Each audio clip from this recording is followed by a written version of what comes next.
নমস্কার বন্ধুরা, ভিন্ন স্বাদের গল্পে আপনাদেরকে স্বাগত। এখন শুনবেন সহস্র এক আরব্য রজনীর নবম পর্ব। পরদিন দ্বাদশ রাত্রির সমাগত, আবার কাহিনী শুরু হলো। খালিফা জাফর এবং সেই মেয়েদের সামনে কালান্দার বলে চলে তার জীবনের বিচিত্র কাহিনী। আমার চাচা যখন ভাইয়ের মাথায় জুতোর বাড়ি মারল, দেখলাম তার মাথাটা ছাতু হয়ে গেল। বিছানার মধ্যে ছড়িয়ে পড়ল খানিকটা কাঠকয়লার গুঁড়ো আর টুকরো। আমি কেঁদে উঠলাম। চাচার হাতটা চেপে ধরে বললাম, আপনি ক্ষান্ত হন, এ দৃশ্য কি সহ্য করা যায় চাচা? ওদের দুজনের শরীরই পুড়ে কাঠকয়লা হয়ে গেছে। তখন চাচা বললেন, জানো বাছা, কার পাপে এমন হয়েছে? ওর পাশে যে মেয়েটা দেখছো, ওটা ওর বোন, আমার মেয়ে। ওর এই ব্যভিচার কি আল্লাহ সহ্য করবেন? এত পাপ দুনিয়া ধারণ করতে পারে না। ছোটবেলা থেকেই সে তার বোনের সঙ্গেই অনাচার করে আসছে। আমি তাকে অনেক বুঝিয়েছি, শাসন করেছি, কিন্তু কোনো ফল হয়নি। আমার চোখকে ফাঁকি দিয়ে আড়ালে আড়ালে তারা দুজনে এক জায়গায় হতো। কিন্তু বাছা, আমার চোখকে ফাঁকি দিলেই কি তার চোখ এড়ানো যায়? ওকে আমি কতভাবে শাসন করেছি, কত ভয় দেখিয়েছি, কিন্তু সব পানি হয়ে গেছে। দুনিয়াতে এরকম কদর্য কাজ এর আগে কখনো কেউ করেনি, ভবিষ্যতেও কেউ করবে না।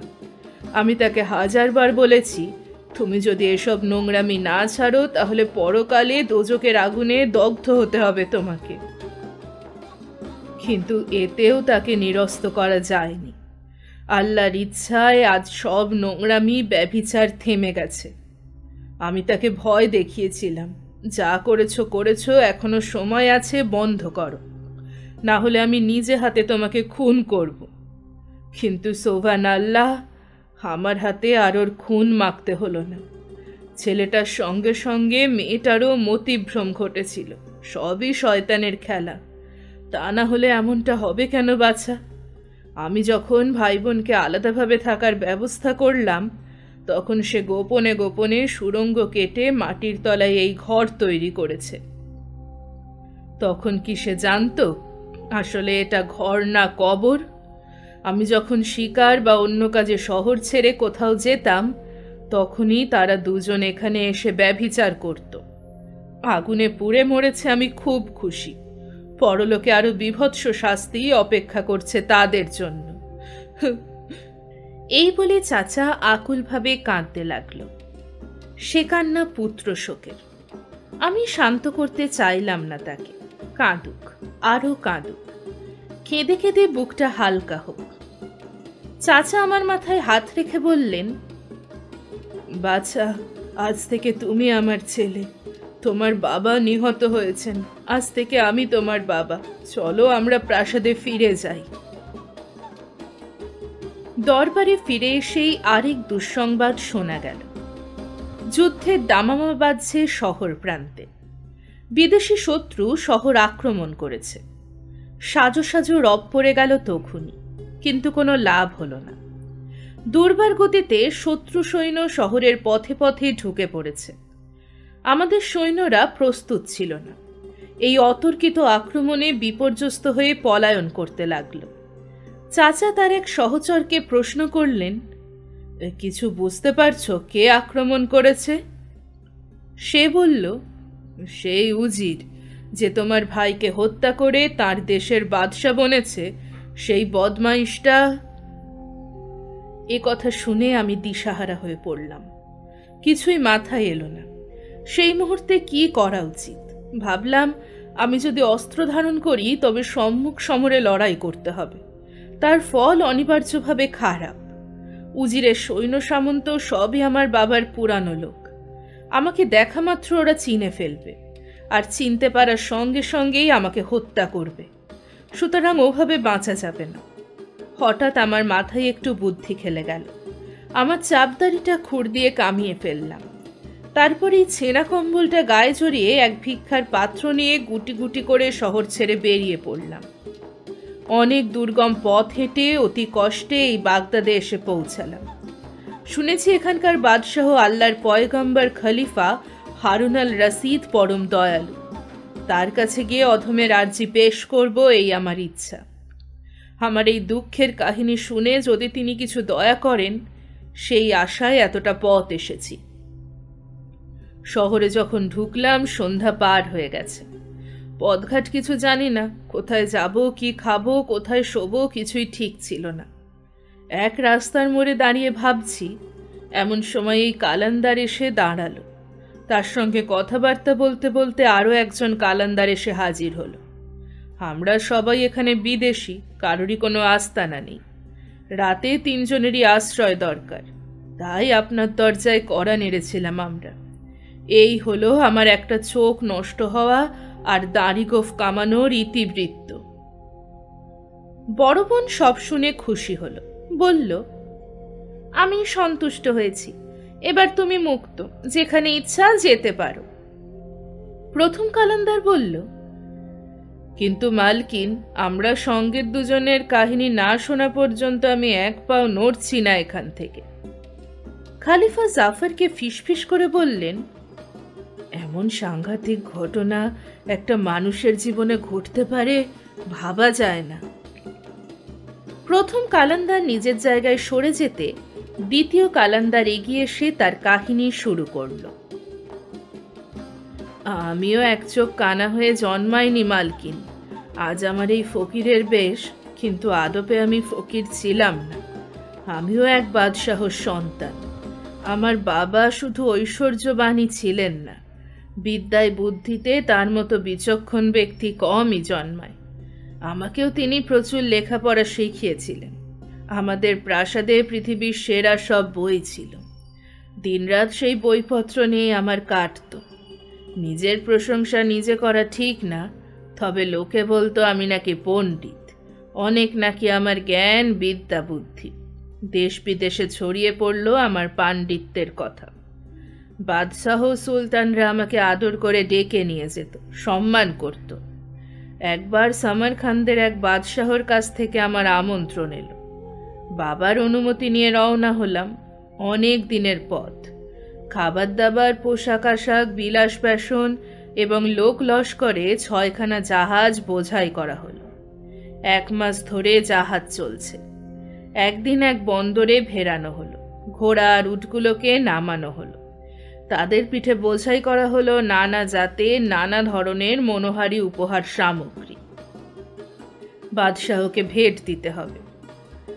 বন্দর থেকে বাদশাহের দরবার ঘণ্টাখানেকের পথ। কিছু দূর এগোতেই প্রচণ্ড ঝড় উঠল। ধুলোয় অন্ধকার হয়ে গেল চারদিক।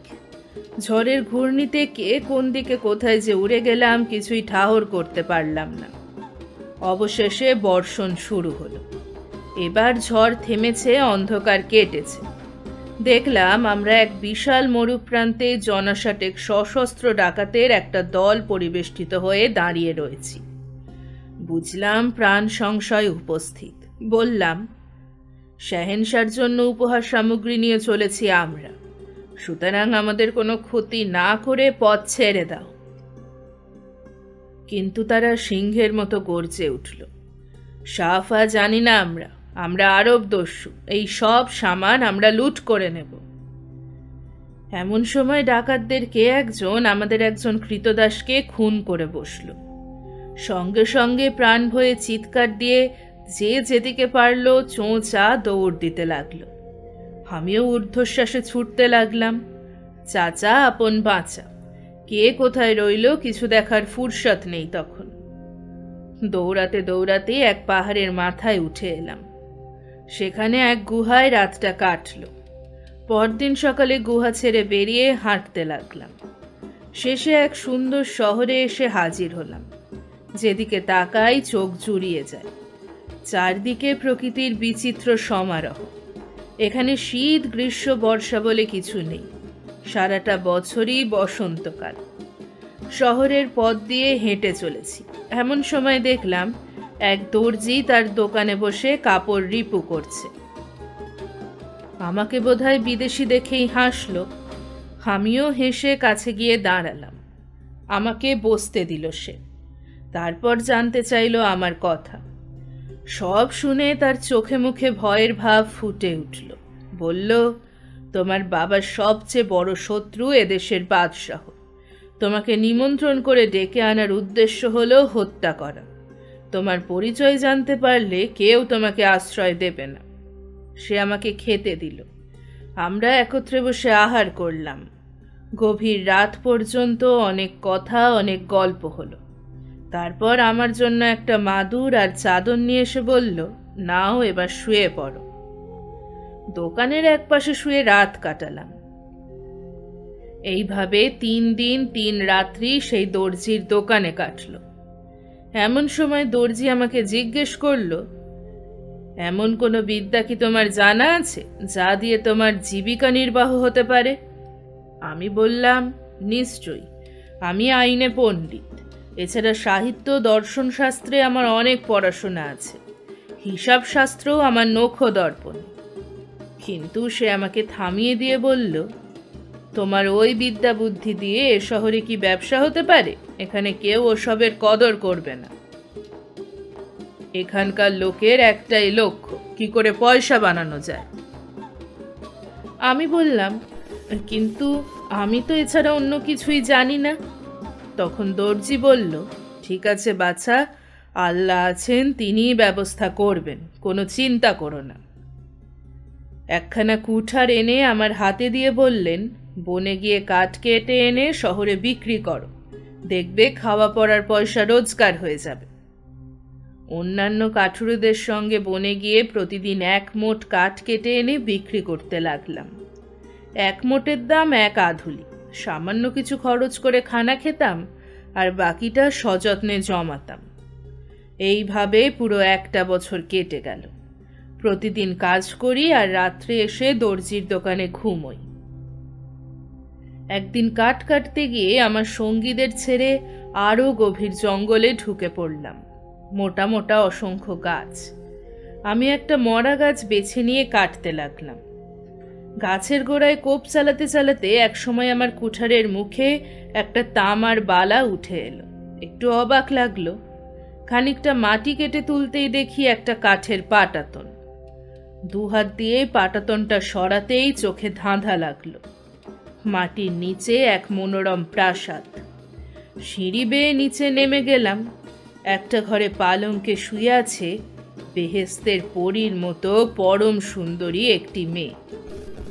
মেয়েটি আমাকে প্রশ্ন করে, তুমি মানুষ না দৈত্য? আমি মানুষ। আজ 20টা বছর কেটে গেছে, কোনো মানুষের মুখ আমি দেখিনি। তুমি কি করে এখানে এলে? খোদাই আমাকে তোমার কাছে নিয়ে এসেছে সুন্দরী। এতদিন ধরে যত দুঃখ কষ্ট পেয়েছি, আজ তোমাকে দেখে তার সব লাঘব হয়ে গেল। আমার জীবনের দুঃখের কাহিনী তাকে বললাম। শুনে তার চোখে জল এলো। তার নিজের জীবনের করুণ কাহিনী শোনালো আমাকে। আমি ইফতিমাসের সুলতানের কন্যা। আমার চাচার ছেলের সঙ্গে আমার শাদী হওয়ার কথা ছিল, কিন্তু শাদীর দিনে বাজমুস দৈত্যের পুত্র জার্জিস আমাকে উধাও করে নিয়ে এসে এই পাতালপুরীতে বন্দি করে রেখেছে। অন্য কোনো দিকে কোনো অভাব সে রাখেনি আমার। আমি যা খেতে চাই তাই এনে দেয়। দামি দামি সাজ পোশাকে ভরে দিয়েছে আমার ঘর। 10 দিন পর একদিনের জন্য সে আসে আমার কাছে। সারা রাত আমার সঙ্গে থাকে, আমার সঙ্গে খানা খায়, আমার সঙ্গে সহবাস করে, তারপর সকালবেলা চলে যায়। আবার 10 দিন পর আসে। অবশ্য যদি কোনো কারণে এই 10 দিনের মধ্যে আমার দরকার হয়, তবে তাকে স্মরণ করলে তক্ষুনি সে হাজির হবে। পাশে একটা ছোট ঘর আছে। সেই ঘরের দেয়ালে 2টো লাইন মন্ত্র লেখা আছে। সেই লেখাটার উপর হাত রেখে তাকে ডাকলেই সে এসে পড়বে।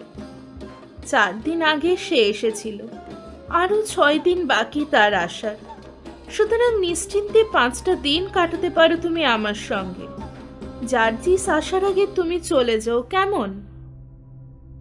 ঠিক আছে, তাই হবে। আমি রাজি হওয়াতে খুশিতে নেচে উঠল মেয়েটি। আমাকে টানতে টানতে তার বিছানায় নিয়ে গিয়ে বসালো। আমার হাতের মধ্যে ওর হাত। ধমনীতে রক্তপ্রবাহ দ্রুততর হয়ে ওঠে। সে বলল, তোমাকে এই পাতালপুরিটা ঘুরিয়ে দেখাই। একটার পর একটা সাজানো গোছানো ঘর দেখতে দেখতে একসময় হামাম ঘরে এলাম আমরা। দামি আতরের গন্ধ মাতিয়ে তুলল আমাকে। প্রকাণ্ড বড় একটা বৃত্তাকার চৌবাচ্চা, তার ঠিক মাঝখানে একটা সুন্দর ফোয়ারা।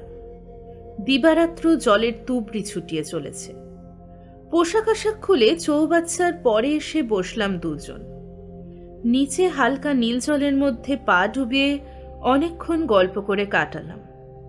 তারপর আমার সারা শরীরে খুব ভালো করে তেল মাখালো সে। আমিও তাকে মাখিয়ে দিলাম।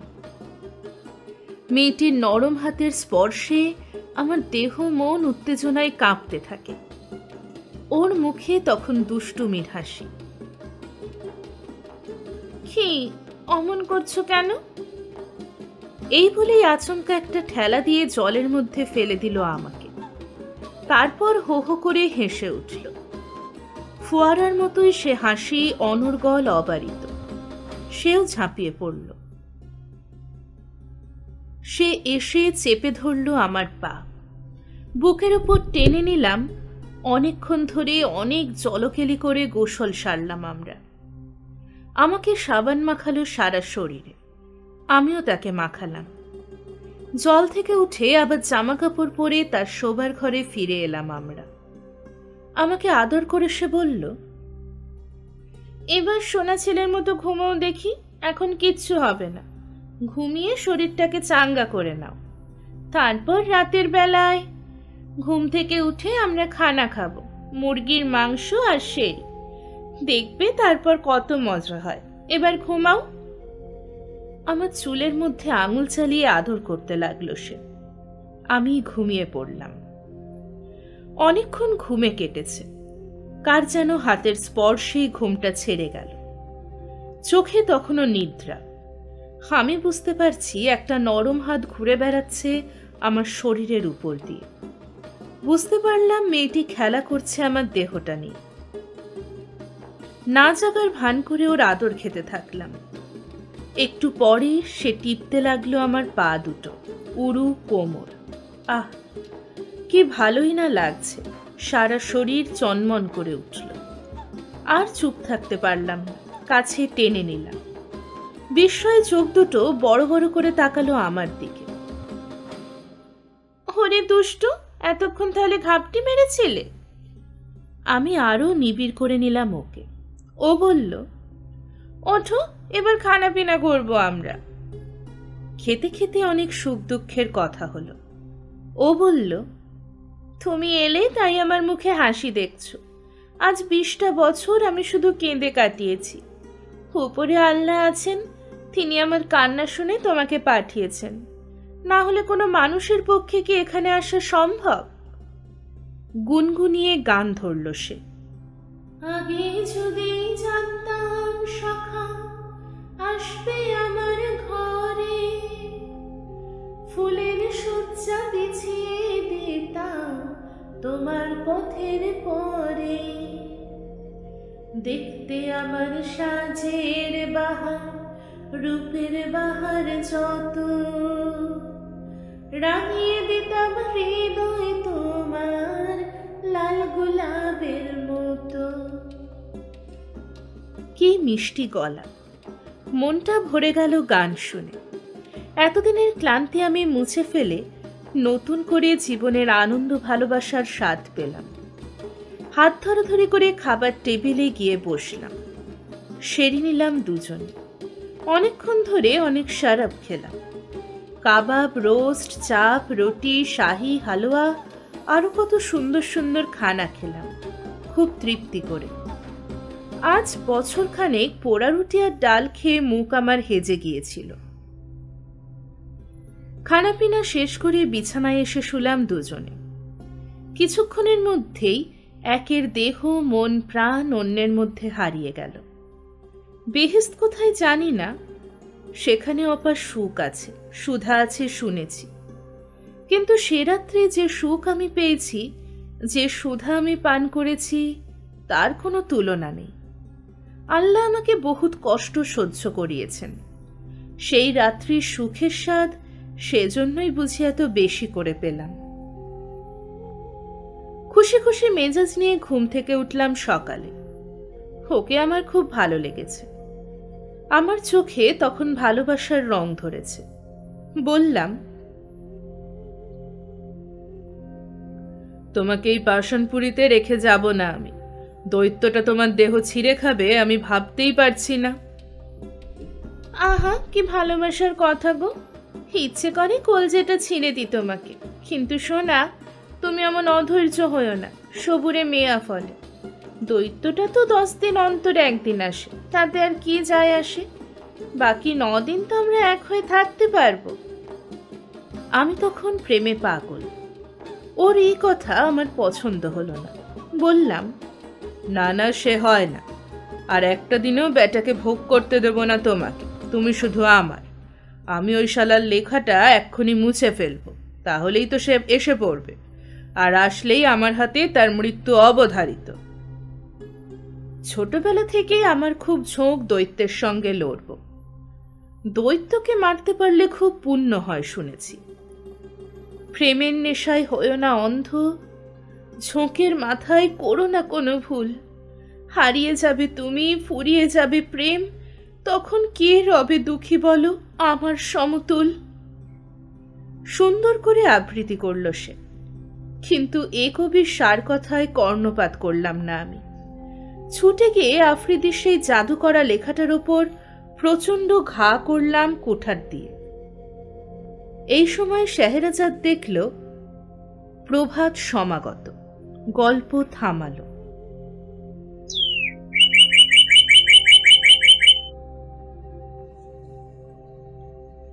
ত্রয়োদশ রজনীতে আবার শুরু হলো কাহিনী। শুনুন শাহজাদা, সেই দ্বিতীয় কালান্দার তার কাহিনী বলে চলেছে। আমি যখন সেই দেয়ালের লিখনে কুঠারের আঘাত করলাম, চিৎকার করে কেঁদে উঠল মেয়েটি। হায় আল্লাহ, হে কি করলে তুমি! এখনই এসে হাজির হবে দৈত্য, তোমাকে মেরে ফেলবে, আমাকে আছড়াপ দেবে। তোমার পায়ে পড়ি, তুমি পালাও। যে পথ দিয়ে এসেছিলে সেই পথ দিয়ে পালিয়ে যাও, আমার কথা শোনো। আমি সিঁড়ির দিকে ছুটলাম। পরিমরি করে সিঁড়ি বেয়ে উঠতে লাগলাম। সারাব আর প্রেমের নেশা তখন ছুটে গেছে আমার। ভয়ে বুকটা শুকিয়ে গেল। হঠাৎ মনে পড়ল পায়ের জুতো আর কুঠারখানা ফেলে এসেছি। আবার তরতর করে নেমে ফিরে এলাম ওর ঘরে। এই ফিরে আসাই কাল হলো। মেদিনী কাঁপিয়ে এসে হাজির হলো সেই দৈত্য। কি ভীষণ দেখতে! এমন বিভৎস যে চেয়ে দেখা যায় না। মেয়েটার সামনে দাঁড়িয়ে দাঁত কড়মড় করতে করতে বলল, এই অসভ্যতার মানে কি? আমি তো ভাবলাম তোমার কোনো বিপদ আপদ ঘটেছে। ব্যাপার কি, হয়েছে কি? মেয়েটি বলল, কিছুই ঘটেনি, আমি একটু নেশা করে টলে পড়ে গিয়েছিলাম দেয়ালের গায়ে। কিন্তু দৈত্যটা সে কথা বিশ্বাস করল না। আমার জুতো আর কুঠার নজরে পড়ল তার। ওরে হারামজাদি, মিথ্যে কথা বলার জায়গা পাওনি? এগুলো কি? শিগগির বল, কার এগুলো? সত্যি বিশ্বাস করো, তুমি দেখালে তাই দেখলাম। এর আগে আমার নজরে পড়েনি। আমার মনে হয় তুমি কখনো নিয়ে এসেছিলে। থামো, ওসব বুঝরু কি অন্য জায়গায় ছেড়ো। এখন সত্যি কথা বল শয়তানি, না হলে দেখ তোর কি করি। এই বলে মেয়েটাকে একেবারে ন্যাংটো করে মাটিতে শোয়ালো। হাত দুটো আর পা দুটো ক্রুশে গেঁথে দিল মাটির সঙ্গে। তারপর চালাতে লাগলো নৃশংস অত্যাচার। চেয়ে দেখা যায় না সে দৃশ্য। আমি আড়ালে দাঁড়িয়েছিলাম এতক্ষণ। এবার সিঁড়ির থেকে চলে এলাম পা টিপে টিপে। নিজের বোকামের জন্য ঠোঁট কামড়াতে লাগলাম। শুধু আমার তো সে একটা ফুলের মতন মেয়ের জীবন শেষ করে দিলাম। অনুতাপে পুড়ে যেতে লাগলো বুকটা। মেয়েটা আজ 20টা বছর বন্দী হয়েছিল এখানে, কিন্তু তবু তো জানে বেঁচেছিল। আর আজ তো সে মরে যাবে শুধু আমার জন্য। শুধু আমার জন্য তাকে আজ মরতে হলো। হায় আল্লাহ, এ পাপ আমি কোথায় রাখবো? যখন সেই দর্জির দোকানে এসে হাজির হলাম, দর্জি তো আমাকে দেখে খুশিতে ডগমগ হয়ে উঠল। বলল, কাল সারা রাত আমি বসে বসে কাটিয়েছি। সবাই ঘরে ফিরল, কিন্তু তুমি ফিরে এলে না। আমার ভয় হলো হয়তো কোনো জানোয়ারের মুখে পড়েছ তুমি, তোমাকে খেয়ে ফেলেছে। যাক, খোদার দোয়ায় ভালোই ভালোই ফিরে এসেছো, আমি হাফ ছেড়ে বাঁচলাম। তার পাশে বসে আগাগোড়া সব ঘটনা সবিস্তারে বলতে লাগলাম। এমন সময় দরজায় কড়া নাড়ার শব্দে দর্জি উঠে গেল। একটু পরে ফিরে এসে বলল, এক পার্সি সাহেব তোমার জুতো জোড়া আর কুঠারখানা নিয়ে এসেছে, তোমার সঙ্গে একবার দেখা করতে চায়। দর্জির কথা শুনে আমার আত্মারাম খাঁচা ছাড়া। কি করি কি বলি কিছুই ভাবতে পারলাম না। মাথাটার মধ্যে বৌভ করে ঘুরতে লাগলো। মনে হতে লাগলো এক্ষুনি অজ্ঞান হয়ে পড়ে যাব। দর্জি বলল, যাও যাও না, দেখা করে এসো, তোমার উপকার করতেই তো এসেছেন, অত ঘাবড়াবার কি আছে। জুতো জোড়া আর কুঠারটা নিয়ে উনি ঘুরেছেন অনেক। শহরের কাঠকুড়োনোওয়ালারা যে অঞ্চলে বাস করে সেখানে গিয়েছিলেন প্রথমে। তাদের একজন তোমার জুতো জোড়া চিনতে পেরে এখানে পাঠিয়ে দিয়েছে।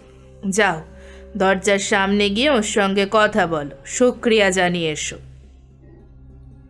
ভয়ে ঠকঠক করে কাঁপছিল আমার পা। কোনো রকমে উঠে দরজার কাছে গিয়ে একটু ফাঁক করে দেখলাম এক সুদর্শন পার্সি দাঁড়িয়ে আছে। তার এক হাতে জুতো, অন্য হাতে কুঠার। চিনতে ভুল হলো না, আমারই। ভাবছি দরজাটা খুলে ওর সামনে কি করে দাঁড়াবো। এমন সময় দরজার ফাঁক দিয়ে হাত গলিয়ে খপ করে আমার একখানা হাত চেপে ধরল। দেখলাম সে হাতের থাবাটা কোনো মানুষের না, দৈত্যের। একটা বিকট আওয়াজ তুলে সে আমাকে হ্যাঁচকা টানে বের করে ফেলল। তারপর এক লাফে উঠে গেল মহাশূন্যে। তার হাতের মুঠোয় আমি ঝুলতে ঝুলতে চললাম। কোথা দিয়ে কিভাবে আবার সেই পাতালপুরীর প্রাসাদে আমাকে এনে ফেলল বলতে পারবো না। অজ্ঞান হয়ে পড়েছিলাম আমি। যখন জ্ঞান ফিরে এলো দেখি আমার সামনে সেই সুন্দরী বিবস্ত্রা রক্তাপ্লুত দেহে গোঙাচ্ছে। দৈত্যটা গর্জে উঠল, এই হারামজাদি, ফিরে দেখ, তোর পীড়িতের নাগরকে ধরে এনেছি। মেয়েটা বলল, আমার কোনো পীড়িতের মানুষ নাই, আমি কাউকে চিনি না। এই বলে মেয়েটা আমার দিকে তাকালো, তারপর আবার বলল, না, একে আমি কখনো দেখিনি, চিনি না। কি, চেনো না? মিথ্যুক কাহাকা, যাকে নিয়ে ব্যভিচার করেছিস তাকে চিনতে পারছিস না? ঠিক আছে, নে তলোয়ার, কাট, কেটে ফেলোর গর্দান, আমি দেখতে চাই নিজের চোখে। মেয়েটা হাত পেতে নিল তলোয়ারখানা, এগিয়ে এলো আমার সামনে। ভয়ে ফ্যাকাশে হয়ে গেল আমার মুখ। চোখের ইশারায় মিনতি জানালাম, মেরো না আমাকে। আর চোখে দেখে নিল আমার ইশারা। তারপর চিৎকার করে উঠল, তোমার জন্যই আমাদের যত অশান্তি। তারপর করুণ একটা গানের কলি গাইল, দুঃখের দিনে কেন এলে, সইবে কি গো চোখের পানি, ওই ইশারায় বলতে যা চাও, অনেক আগেই হৃদয় দিয়ে জানি। মাথা মোটা দৈত্য বুঝল না এই গানের মর্মার্থ। আমি বুঝলাম। মেয়েটা তলোয়ারখানা ছুঁড়ে ফেলে দিল। দৈত্যটা কুড়িয়ে নিয়ে আমার হাতে তুলে দিল সেখানা। বলল, তোমার মেহবুবার গর্দানটা যদি কেটে ফেলতে পারো তাহলে তোমাকে ছেড়ে দেব আমি, কোনো ক্ষতি করব না, জাবান দিচ্ছি। তলোয়ারখানা নিয়ে মেয়েটার সামনে এগিয়ে এলাম। হাতটা উপরে তুলতেই তার চোখের কাতর মিনতি আমাকে বিমূঢ় করে দিল। তাই তো, এত অত্যাচার সত্ত্বেও সে তো ভালোবাসার অপমান করেনি। তবে আমি নিজের স্বার্থের জন্য এই চরম বিশ্বাসঘাতকতা করতে যাচ্ছি কেন তার সঙ্গে? কান্নায় চোখ ফেটে জল গড়িয়ে পড়ল। ছুঁড়ে ফেলে দিলাম তলোয়ারখানা। তারপর দৈত্যকে কাতরভাবে বললাম, তুমি দৈত্য অধিপতি, তোমার হুঙ্কারে সারা দুনিয়া কেঁপে ওঠে। আমার আর্জি, তুমি আমাকে এই নৃশংস কাজ করতে হুকুম করো না, আমি পারবো না। তুমি তো দেখলে সে আমাকে হত্যা করলো না, কারণ আমি তার কোনো ক্ষতি করিনি কখনো। আমার সঙ্গে তার পরিচয় নাই, আমারও সেই কথা। সে যখন আমাকে হত্যা করতে পারলো না, আমি বা তাকে হত্যা করব কোন অপরাধে? আমি পারবো না। এর চেয়ে আমাকে জেহের এনে দাও, আমি খেয়ে মরতে রাজি আছি, কিন্তু বিনা দোষে একজনকে কোতল করতে পারবো না। দৈত্যটা বিজ্ঞের মতো বলল, এবার বুঝলাম কিরকম মহব্বতে হাবুডুবু খাচ্ছ তোমরা। তারপর শুনুন মালকিন, সেই পাষণ্ড দৈত্যটা বেহেস্তের পরীর মতো দেখতে ওই মেয়েটার দুখানা হাত আর দুখানা পা কেটে বিচ্ছিন্ন করে ফেলল। এই লোমহর্ষক দৃশ্য দেখে তখন আমার দশা কি ঠাহর করতে পারছেন? মনে হতে লাগলো এই দৃশ্য দেখার চেয়ে আত্মহত্যা অনেক ভালো। তখনও মেয়েটার ধরে জান ধুক ধুক করছিল। আমাকে চোখের ইশারা করল সে। দৈত্যের নজর এড়ালো না তার এই ইশারা, গর্জে উঠল, ওরে খানকির মেয়ে, এখনো পীড়িত করতে স্বাদ হচ্ছে, দাঁড়া মজা দেখাচ্ছি। এই বলে গর্দানটা কেটে আলাদা করে ফেলল। আমার দিকে চেয়ে বলল, শোনো মানুষের বাচ্চা, আমাদের দৈত্যকুলে নিয়ম আছে, ব্যভিচারিণীর একমাত্র সাজা মৃত্যু। এই মাগিটাকে তার বিয়ের দিনে উধাও করে নিয়ে এসে মানুষের অগম্য এই পাতালপুরীতে লুকিয়ে রেখেছিলাম। তখন তার বয়স 13। আজ 20টা বছর সে আমার সঙ্গে সহবাস করছে, অথচ আমার ওপর তার ভালোবাসা জন্মালো না। মহব্বত করলো সে তোমার সঙ্গে। একদিনেই তুমি তার দেহ মন সব জয় করে নিলে। যাই হোক, সবই আমার ধারণা। নিজের চোখে আমি দেখিনি তোমাদের ব্যভিচার, সেই জন্য তোমাকে জানে মারতে চাই না, কিন্তু আমার জাদু মন্ত্রে তোমাকে আমি কোনো একটা জন্তু জানোয়ার বানিয়ে রাখতে চাই। এখন তোমার কি ইচ্ছে বলো? কি জন্তু হয়ে থাকতে চাও শিগগির বলো। নষ্ট করার মতো সময় আমার নেই, জলদি করো। আমি বললাম, আমি তো কিছুই ভাবতে পারছি না, কি হয়ে থাকলে আমার ভালো হবে। এখনো ভালো করে ভেবে বলো, গাধা, কুকুর, না খচ্চর, না কাক, না বাঁদর, কি হতে চাও বলো। আমি কোনো জবাব দিতে পারলাম না। তখন সে ভীষণ রেগে গেল। বাঁ হাতের থাবায় কোমরটা চেপে ধরে শোঁ করে শূন্যে উঠে গেল। উড়তে উড়তে এক পাহাড়ের মাথায় গিয়ে নামল। এক মুঠো মাটি তুলে নিয়ে বিড়বিড় করে কি সব মন্ত্র পড়ল। তারপর আমার গায়ে ছড়িয়ে দিয়ে বলল, বাঁদর হয়ে যা। আর সঙ্গে সঙ্গে 100 বছরের বুড়ো লোম চর্ম এক বাঁদর বনে গেলাম আমি। ভয়ে দুঃখে আর্তনাদ করে উঠলাম, আর দৈত্যটা খিক খিক করে হেসে নিমেষে অদৃশ্য হয়ে গেল। ভাগ্যের কি নির্মম পরিহাস! বাদশাহ জাদা আমি, আমার কত বিদ্যা, বুদ্ধি, জ্ঞান, গরিমা, আজ আমি এক ঘৃণ্য বাঁদরে পরিণত হয়ে গেলাম। নিয়তির অভিশাপ। পাহাড়ের চূড়া থেকে নিচে নামলাম। কাছেই সমুদ্র তীর।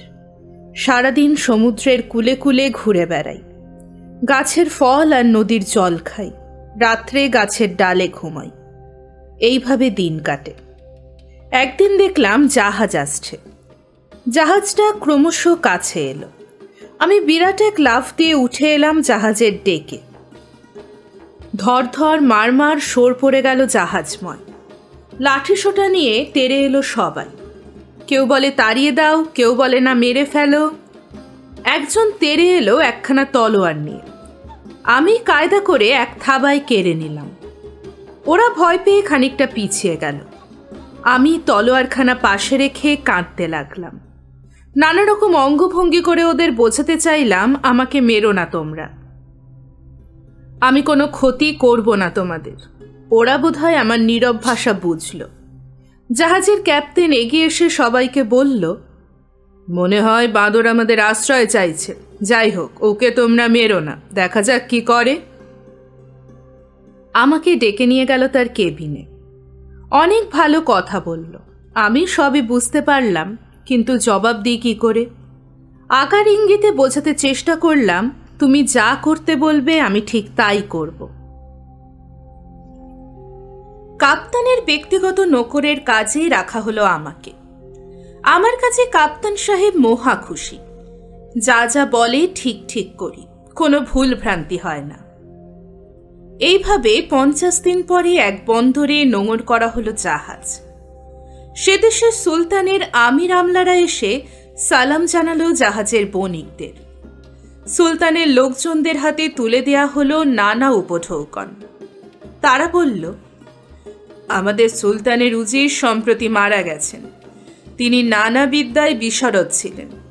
তার উজিরের সমকক্ষ পণ্ডিত কোনো ব্যক্তিকে সুলতান উজিরে বহাল করতে চান, কিন্তু তেমন কোনো লোক আমরা জোগাড় করতে পারছি না। আপনাদের মধ্যে যদি তেমন কোনো যোগ্য ব্যক্তি থাকেন, সুলতানের সঙ্গে দেখা করতে পারেন। একটা জড়ানো পাট্টা খুলে দেখালো তারা। যেসব লোক উজিরের পদপ্রার্থী তারা সকলে স্বহস্তে তাদের নাম স্বাক্ষর করে তার পাশে তাদের যোগ্যতার বিবরণ লিখে দিয়েছে। ওদের হাত থেকে খপ করে কেড়ে নিলাম পাট্টাটা। শশব ব্যস্ত হয়ে পড়ল তারা। এই বুঝি কাগজটা ছিঁড়ে ফেলি আমি। কেউ আমাকে ভোলাতে চেষ্টা করলো, আবার কেউ ভয় দেখালো মেরে ফেলবে। আমি যখন ইশারায় তাদের বোঝালাম আমিও লিখতে পড়তে জানি, তখন ওরা হতভম্ব হয়ে দাঁড়িয়ে রইল। কাপ্তেন সাহেব এগিয়ে এসে বলল, ঠিক আছে, ওকে দোয়াত কলম দাও, লিখুক দেখি। কাপ্তানের কথা মতো দোয়াত কলম এলো। আমি অতি সহজভাবেই গোটা গোটা অক্ষরে একটা শায়েরি লিখলাম। সবাই অবাক হয়ে আমার লেখা দেখছে। পরপর আরও 3টে শায়েরি লিখে দিলাম। এবার কাগজখানা তুলে দিলাম ওদের হাতে। আমলারা কাগজখানা নিয়ে গিয়ে সুলতানের সামনে পেশ করল। পাট্টায় আরও অনেকের লেখা ছিল। সুলতান আমার লেখায় মুগ্ধ হয়ে আমলাদের বলল, তোমার দামি দামি পোশাক পরিচ্ছদ নিয়ে গিয়ে দাও এই মহাপণ্ডিতকে, আর আমার সবচেয়ে মূল্যবান খচ্চরকে বাদশাহী কেতায় জাঁকজমন করে সাজিয়ে নিয়ে যাও। খচ্চরের পিঠে তাকে বসিয়ে কারানাকারা বাজিয়ে সসম্মানে নিয়ে এসো আমার দরবারে। আমি তাকে উজিরের পদে বহাল করব। সুলতানের কথা শুনে হাসি চাপতে পারল না কেউ। কি করেই বা পারবে? একটা বাঁদরকে বাদশাহী কায়দায়। সুলতান কিন্তু ক্রুদ্ধ হল। হাসার কি কারণ ঘটতে পারে এ কথায়? আমি হুকুম দিচ্ছি আর তোমরা শুনে হাসছো, এত বড় স্পর্ধা! এ খোস্তাভি মাফ করবেন জাহাপানা, আপনার কথা শুনে হেসে উঠব এমন দুঃসাহস আমাদের কখনোই হতে পারে না, কিন্তু সব কথা শুনলে আপনি নিজেও না হেসে পারবেন না। আপনি যাকে মহাপণ্ডিত বলছেন, আসলে সে কোনো মানুষ না, একটা বুড়ো বাঁদর। ওই জাহাজের কাপ্তানের কাছে আছে।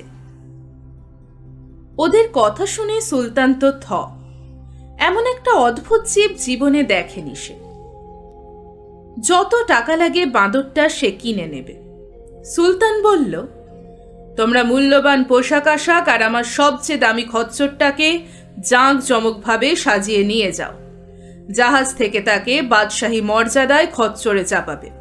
তারপর ঢাক ঢোল কারানাকারা বাজিয়ে মহা সমারোহে শহরের সদর রাস্তা পরিক্রমা করে নিয়ে আসবে আমার দরবারে।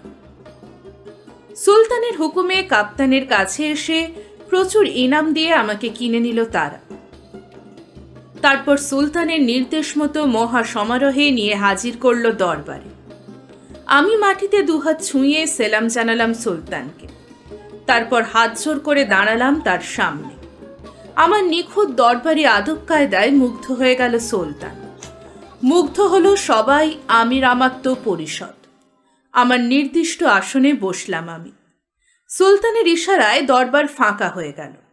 শুধু রইলাম আমি, সুলতান, একটা 10 বছরের প্রিয় চাকর আর হারেমের প্রধান খোঁজা। আমি যা যা খেতে ভালোবাসি জেনে নিয়ে সেই সব খানার ফরমাশ করল। সঙ্গে সঙ্গে খানা সাজানো হলো ফরাসে। সুলতান আমাকে খানা খেতে অনুরোধ জানালো। নিখুঁত দরবারি আদব কায়দা দেখিয়ে আমি খানা পিনা সারলাম।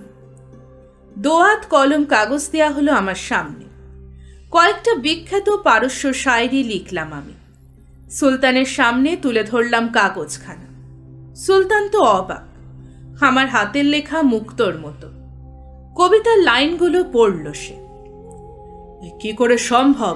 একটা বাঁদর সে কি করে লিখতে পড়তে পারে? খোদার মহিমা অপার, এ সবই তার লীলা খেলা।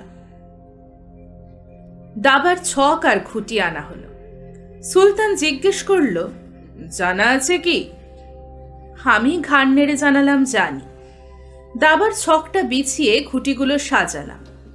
আমার সঙ্গে দাবায় মেতে উঠল সুলতান। দুবার মোক্ষম চালে মাত করে দিলাম সুলতানকে। একেবারে হতভম্ব হয়ে গেল সে।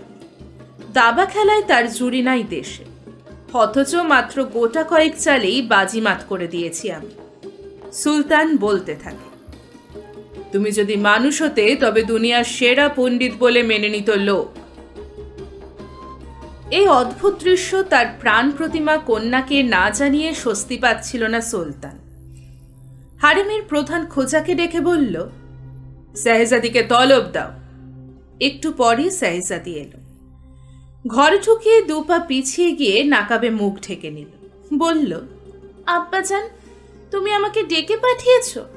শুনলাম মজার একটা জানোয়ার এসেছে, সে নাকি লিখতে পারে। দাবা খেলায় তোমাকেও নাকি হারিয়ে দিয়েছে।